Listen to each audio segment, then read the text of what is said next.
I use AI every day, any meeting I'm having, and it listens to the meetings. It knows what each participant says, and at the end of the meeting it sends a transcript. It's that sophisticated. It figures out what each person committed to do. I think it's the fastest growing technology, and all of a sudden everybody has access to it. Even email didn't catch up so fast. Like ChatGPT did. McDonald's, if you have the big kiosk when you can order what you want, so you're not talking to a person anymore, and you would say, well, now they need to fire a lot of clerks, a lot of desk clerks. Even this video, eventually an AI agent could edit that video within 1-2 minutes based on a prompt. It's not about AI wiping industries or positions, it's AI reshaping. So it's augmentation, it's not replacement. AI doesn't have the morality that we have, it's not ethical. But as an assistant, an amazing assistant. This is a bit alarming, but I know that we'll figure it out as an industry. This is the time to learn. Go full on, all in. I'm all in on this.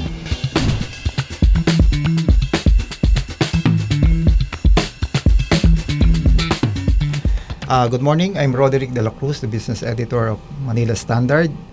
We are privileged to have with us this morning Mr. Itamar Gero, the CEO and founder of TrueLogic. Thank you. It's great to be here. I guess my first question is, can you tell us more about TrueLogic? Great. I'd love to. I started TrueLogic 16 years ago when I moved to the Philippines. Originally, our main aim was to service the international market because this is where the market was. We could say outsourcing for marketing activities. And as time progressed, we realized that the Philippines is just starting to grow and mature when it comes to digital needs, digital transformation, digital marketing. And we pivoted to start serving the local market. Now we have clients at the biggest banks, biggest e-commerce platforms, and we're growing. And I'm proud to say it's 99% local market. Wow. Yeah. So, why the Philippines? It's serendipitous. I came to visit a friend that started working here in 2008. I didn't plan to visit the country. I was in the region, and I saw the potential. I saw how beautiful nature is. I was in Palawan, El Nido on my first week, and then I saw the rest of the islands.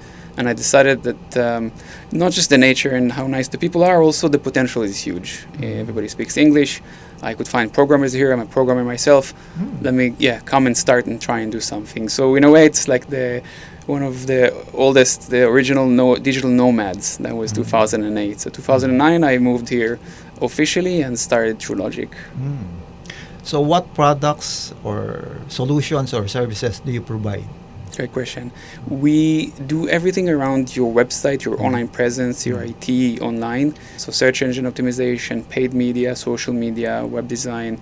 So those traditional now services, but we're adding the flair of AI on top, just for efficiencies and just for progress. You mentioned AI. It has been introduced maybe a couple of years ago. Yeah.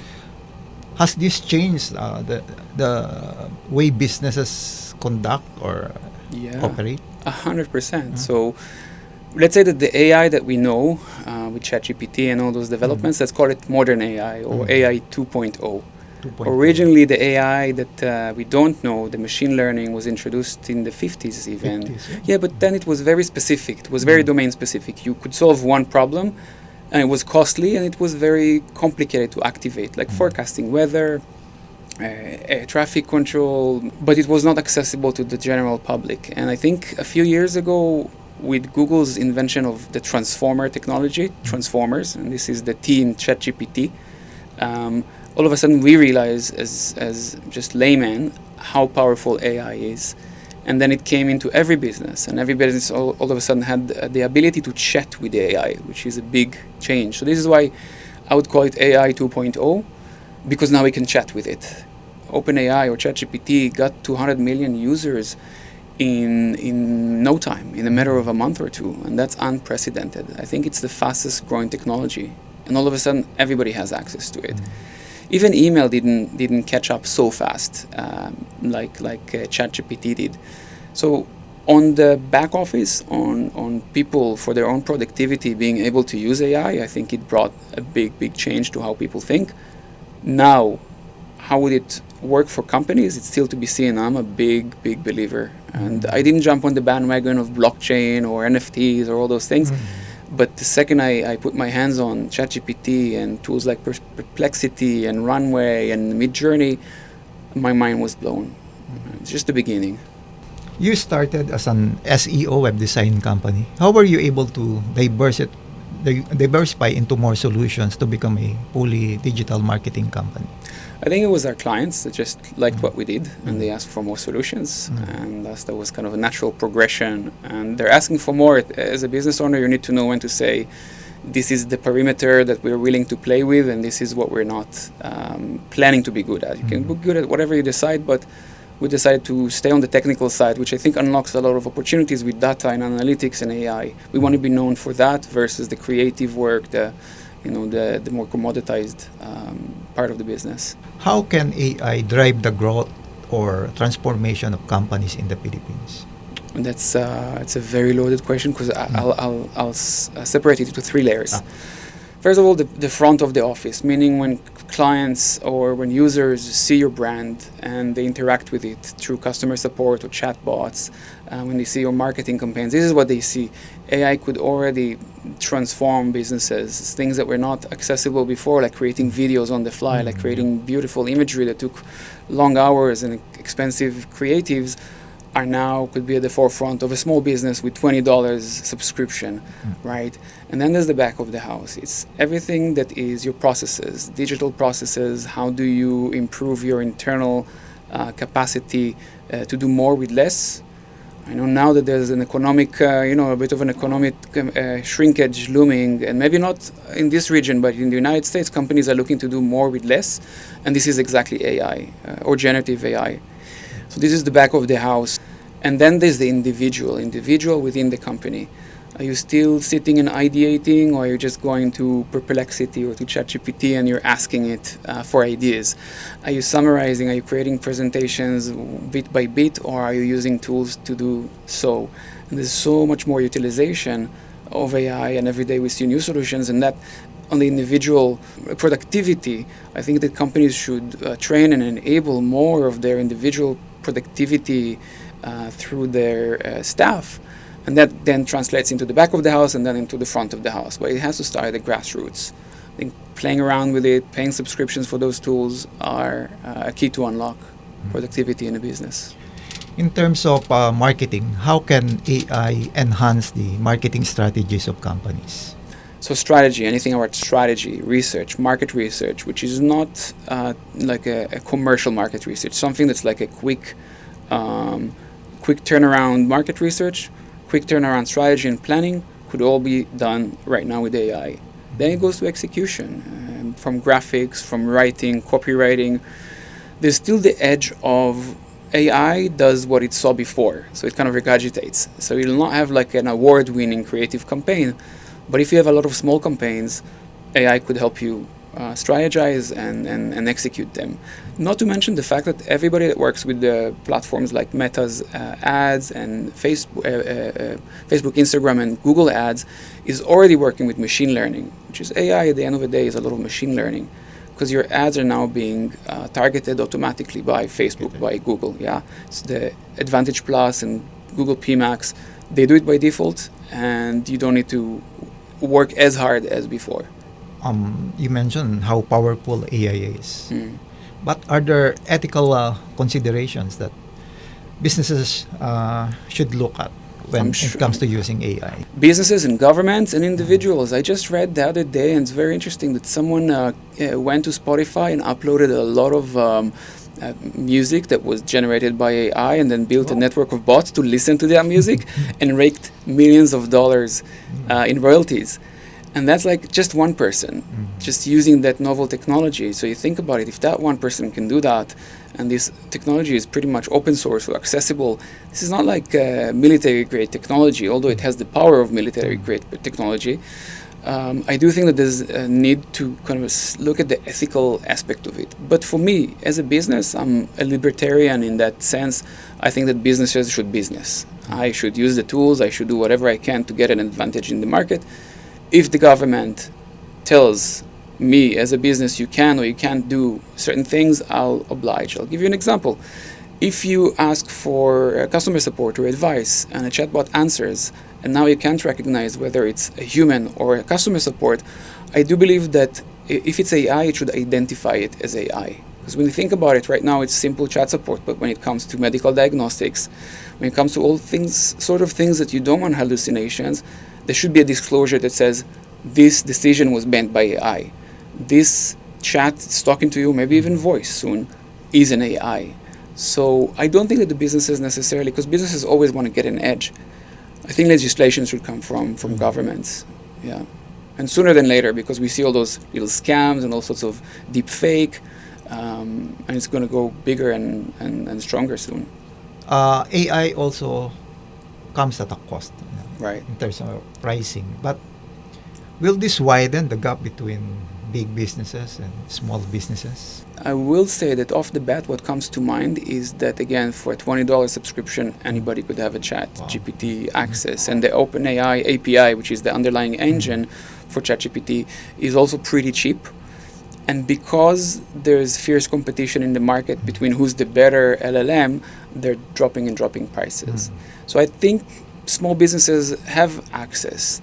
The question, would they capitalize on it? But I think it's always the issue. Big businesses are able to capitalize faster, stronger on things that small businesses won't. But here I do think that there is some democratization and an even playing field. I would say that small businesses could shine, not all of them. Some businesses are afraid of it. Some businesses are overzealous. Some businesses are just going and adopting it. So your company, TrueLogic, what AI solutions do you offer? Right now, we're clients, working on our AI solutions. Things that we do is that in the back of the house, our content writers, editors are using the help of AI. We never write with AI, but we use the help of AI to ideate, to strategize. For creatives, and again, machine learning for advertisements. So if you want really to use the power of AI, it's not just what we see, it's not just the creatives, it's also prediction. This is what AI is good at.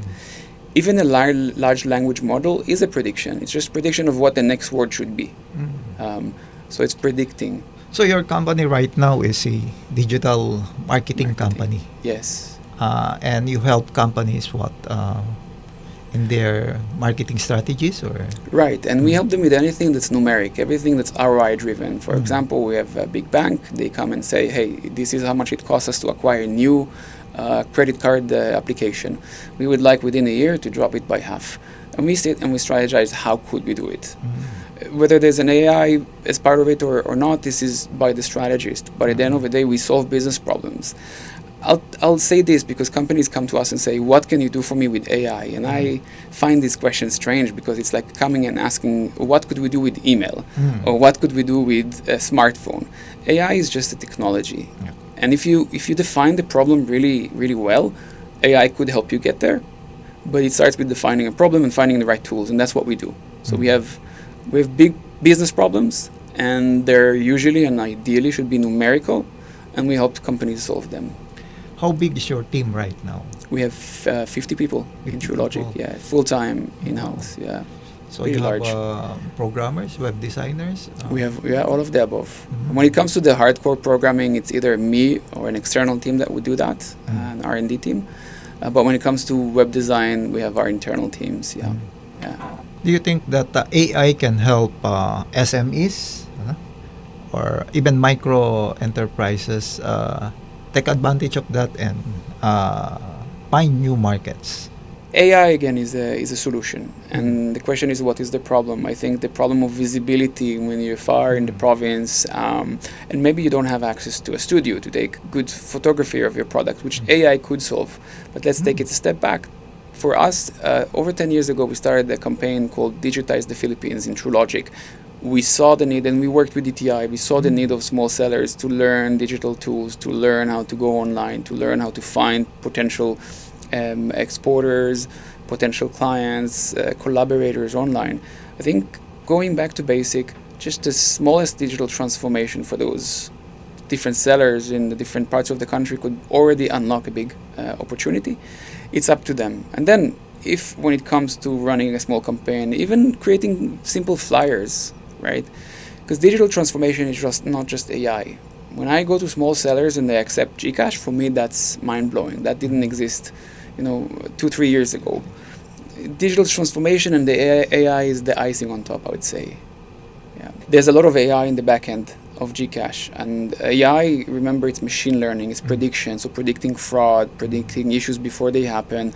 There's AI for sure, but under that umbrella is the digital transformation, and it's bringing people that were not digital before to be digital native. And I think for Filipinos it's very accessible because everybody's on social media, everybody has now a mobile, but it's the initiative. Who does that initiative, right? It's the DTI, it's some go-negocio, but you need to see more of that happening. How can you describe the Philippines as a market for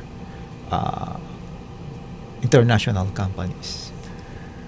I think it's good and bad. I'd say huge potential, but means that a lot of the potential is still untapped. I think the potential should be tapped. I'm a big believer. When I came here 16 years ago, I said the Philippines is going to be the next Silicon Valley. I still believe it could be, and you see initiatives like with the Dado Banato and Kickstarter and all those VCs that are coming.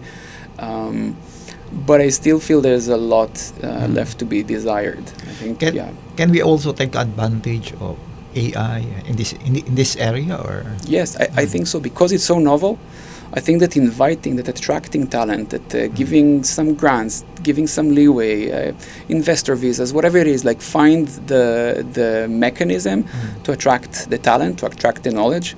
You look at the asset that you have and say, how can I capitalize on it? For example, if the assets are right now the BPOs and the outsourcing, capitalize on that. Do outsourcing for AI companies. Bring AI companies not currently because of the R&D capabilities that we have, but more of the service capabilities. But anyway, you pair yourself with winning players in the industry, the NVIDIAs, the Metas, the Googles, and try to attract some of their R&D here, try to attract some of their service here.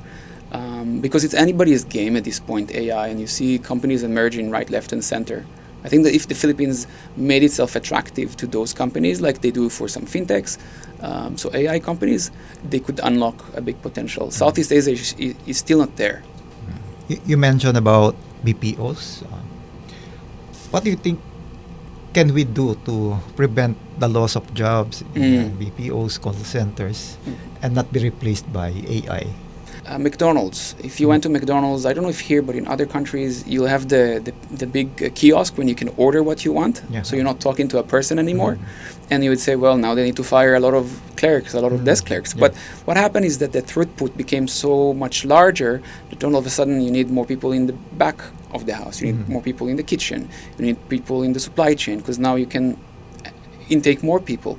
So there's always an ebb and flow. So I wouldn't say I'm panicking about the loss of jobs. I'll give you another example. In the company I'm advising to, we had 40 writers, and with AI we didn't need that volume of writers. We could do some of the small tasks using AI, and we just didn't hire. And we took natural attrition, took its course. And you know what you think when you think about it? It's not about AI wiping industries or positions. It's AI reshaping. So it's augmentation. It's not replacement. But being that said, companies should have the responsibility. And when you look at sustainability in AI, the sustainability is the sustainability of the employee. How do you teach them to use AI? How do you teach them to not fear AI? And then they can be AI operators. You could teach people how to use AI, how to harness AI. But there'll be some replacement, some augmentation in the industries, especially in the BPO. I've seen demos of a support chat agent that answers everything I need, has access immediately to a database, can figure out the answers, the results, can lodge a ticket for me, and I don't need to wait for more than a split of a second. So it is a bit alarming, but I know that we'll figure it out as an industry. Can you give us a concrete example of how you use AI in your daily activities? Great question. I use AI every day, and I think a lot of us probably since ChatGPT was introduced have been using at least once a week, if not once and more a day. There are other tools. For example, I use a tool called Fireflies.ai. Fireflies joins any meeting I'm having, and it listens to the meetings. It knows what each participant says, and at the end of the meeting, it sends a transcript, and it sends the actionable items. It's that sophisticated. It figures out what each person committed to do. Now, in the past, taking minutes of the meeting was such a big hassle, and nobody likes to do that, right? And nobody remembers what they committed. They remember the top 1, 2, 3 things. So I have that tool, and it goes with me to all my meetings. And then I realized, you know what? Let's take it one step further. I wrote a small script, by the way, using AI because I'm a programmer as well. So I use Copilot. And with Copilot, you can save hours of programming. You just tell the AI what do you want to program. It will program. Not perfect. You might need to fix a few things, but then you have a software. I wrote a program within a half an hour to connect to Firefly's API, take all the minutes of the meeting of the last 2 months and a half, because it just dawned upon me that I have this treasure trove of data, and dropped it into an Excel sheet. And all of a sudden you see the meeting name, the person, what they committed to do, and the timestamp if I want to listen to it again. And I have 300 actionable items from 2 months and a half worth of meetings. So in a way, you take the minutes of the meeting, you take what people committed to, and you drop it. Now, can we now upload it to our Trello or Asana so it's automatically syncing with people's users? So it keeps accountability. So you're saying I don't have to manually transcribe this interview? 100% not. No. More than that, with the Colab ML that Google just released, we could do this interview. We'll just list your questions, my answers, and it will just generate a podcast for us. And those solutions are coming every day. What can you advise young professionals or even new graduates who want to go into that field, the AI? It's not me, but it's the CEO of NVIDIA that said before that, moms wanted their kids to be engineers and software engineers and stuff like that. And he now believes that it's not necessarily the software engineers that are going to be the winners in the long run.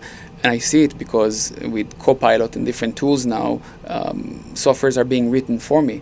There's now a tool that can actually build an entire software for you from scratch, including uploading it to a server and testing it. And it's just mind-blowing.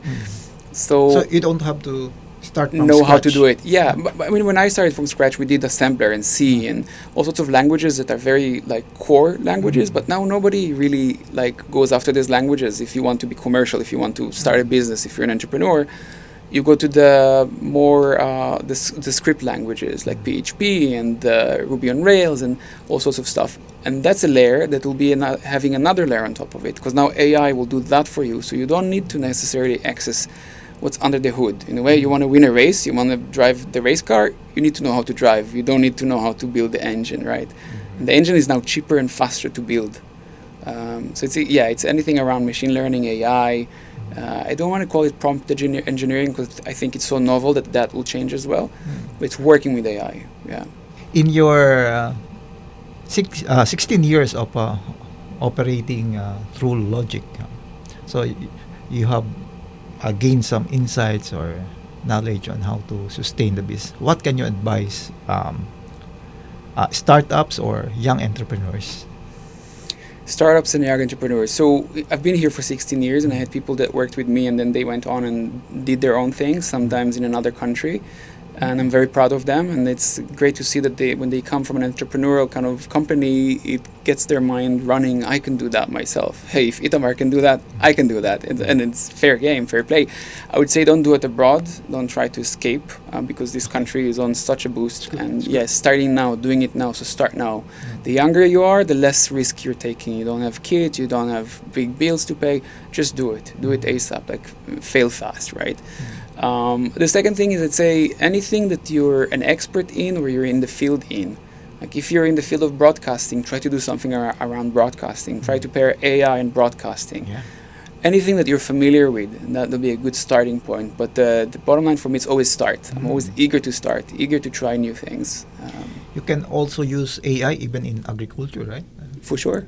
I'll give you an example for a great Israeli startup. They're called Beewise. They took the old wooden, are you familiar with the wooden beekeepers, beehives? Yeah. They took that and made a machine out of it. And that machine allows bees to come in and to seek warmth, because usually with bees in colder weather, you have to throw a blanket on it to keep it warm. So really climate control. More than that, it has sensors in the field that says, okay, if the field is a bit too, has too many toxins, like from fumigation, from fertigation, it doesn't let the bees come back to the hive until the toxicity level drops, because it doesn't want the bee to carry back chemicals into the hive. Because they realize that bee mortality comes from bees bringing back chemicals from the field. And their KPI, they say, we have only one KPI, reducing bee mortality. So it's amazing developments around AI. They have zero client churn, at least when I was speaking to them, because clients just love. And they're not displacing, talking about displacing or augmenting, they're not displacing the beekeeper, because they don't own the bees. They don't want to deal with bees. They just want to give you the tool, and you bring your bees, and you sell your services to the farm. Yeah. Did you encounter some challenges, and how were you able to overcome them? I did, and I'll be very careful here, so I will not name names or government agencies, but I think with government and compliance and things changing and ebbing and flowing, and then interpretation of the law, we did have issues where we were asked to pay something that we didn't deem is rightfully owed. To certain government agencies, and my way to deal with it from day one, because I have a very strong kind of value system that I bring from home, is that we never pay under the table. Okay. And I don't mind what will happen. Even if the company needs to go down, it'll be the company that went down because of corruption, not because we did something wrong, we did not a good market fit or anything like that. So from the beginning, we would hire, and again, it depends on cash flow, we would hire the good accounting firms. We worked with SGV, we worked with Deloitte and Crow, and we would fight all of those things. And I think in a normal business setting, you don't need to spend a lot of the time as an entrepreneur fighting, changing regulations or unqualified claims from government agencies that I will not name. But that's what I had to deal with, That's a big part of why in the beginning I thought of just like, maybe it's not the right country for me. But I persevered, and I think it was just with having a lot of great people around me and getting great advice. And if you pay under the table, you're going to get someone coming every year asking, don't do that. And like, great, that really resonates with me. Whatever we did wrong, if we did have any lapses, we'll pay, but nothing beyond that. And we would go to fight it. I think a lot of people are deterred because they think business is difficult. I think when I was an employee, being an employee is difficult. You can't make a lot of the choices. Here you can make a lot of the choices. But then there's a trade-off. Now you have to deal with the choices you made, right? So I say as an entrepreneur, just start and know that if someone solved that problem, you could figure it out.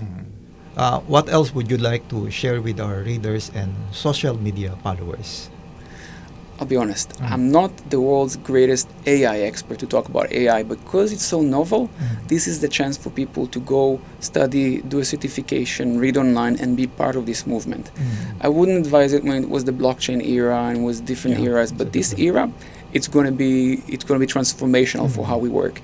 Even this video, eventually, a year, 2, 3 years from now, an AI agent could edit that video within 1-2 minutes based on a prompt.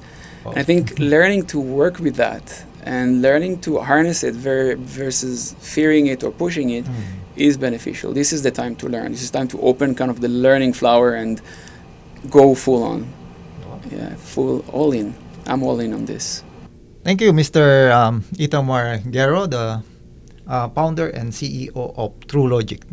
Thank you for having me. It was a great talk. Thanks. Thank you.